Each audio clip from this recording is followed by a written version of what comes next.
Hey guys, it's Sandra, chef at Six Eyed Scorpion, and today I've been challenged to make a dish using all these incredible ingredients from the Little Food Market.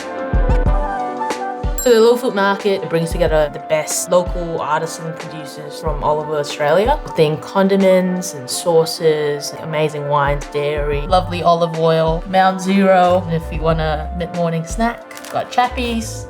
The first thing that comes to my mind is making carbonara, fresh pasta from Allegra Pasta. I love to cook really simple food using umami-rich ingredients like the seaweed flakes and the wilder foods, lemon miso. It's literally 15 minutes from start to finish. Pecorino from super cheese, which is essential to any carbonara. Now we just cook our pasta. And you get a nice silky emulsified sauce.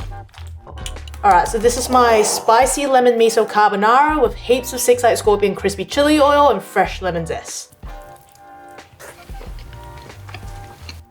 I need to finish the mouthful. Heaps of umami, spice, absolutely delicious. You can find all the ingredients that I used today at the Little Food Market and we'll be there, so come say hi.